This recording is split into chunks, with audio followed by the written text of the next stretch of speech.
Hello po sa inyong lahat mga ka-crypto. Ako po si Pinoy Crypto Trader at sa video na ito ay atin pong pag-uusapan ang aking technical analysis dito po kay Baby Dodge ngayon pong January 3 taong 2025. Pero quick update lamang po tayo rito, kaya diretso na po tayo sa pagti-technical analysis sa kanyang daily chart time frame na ito. At ayan, mapapansin po natin dito mula pa noong huling nagkaroon tayo ng projections or analysis dito kay Baby Dodge ay siya po ay nag-consolidate dito.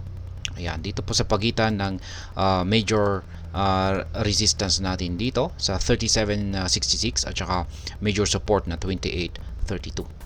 Ayan, ito po pala ay yan, palitan natin ng kulay green yan.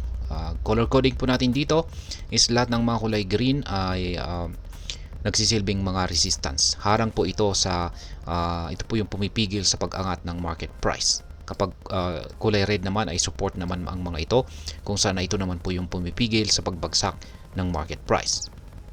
Ayan, ngayon ay ang aking update sa aking mga projections ngayon kay Baby Dodge ay mukhang magpapatuloy po ito sa kanyang pagko-consolidate dito sa pagitan ng ating major resistance dito at saka major support dito. At ang dahilan ay mapapansin po natin na bearish signal po tayo sa ating Household indicator, samantalang yung ating QQE mode indicator dito ay bullish signal na. Kaya sa madaling salita ay nagkukontrahan po sila ng signal. At kung pag nagkukontrahan po sila ng signal ay ayan, madalas pong nauuwi sa consolidate or pag sideways ang market price.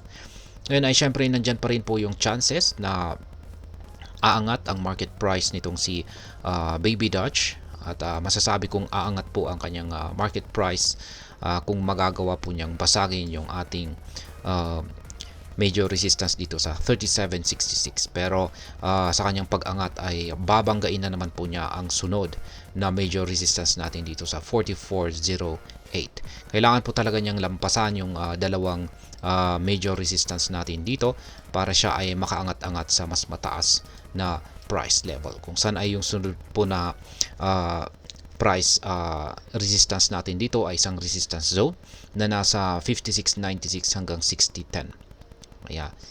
Ayan po. Ngayon ay syempre nandyan pa rin po yung chances na maaaring magpatuloy po sa pagbagsak itong si Baby Dodge.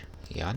At mangyayari lamang po yan kung nabasag po or kung tumagos po ang market price nitong si Baby Dodge dito sa ilalim ng ating major support na nandito sa 28.32. Kasi ito po yung pumipigil sa kasalukuyan sa pagbagsak ng market price ni Baby Dodge. Kaya kung pag hindi po niya nagawang pigilan ang pagbagsak ng market price ni Baby Dodge ay ayan, dediretso po siya dito sa sunod na major support kung saan ay ang nasa presyong 1910.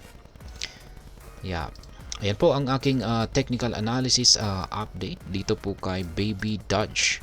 Sa mga bago lamang po rito ay check na lamang po ninyo ang description ng video na ito para malaman kung anong platform at mga indicators ang ginagamit ko dito. At hanggang dito na lamang po tayo sa video na ito mga ka-crypto. Marami pong salamat sa panonood. Ingat po tayo lagi at God bless po sa ating lahat.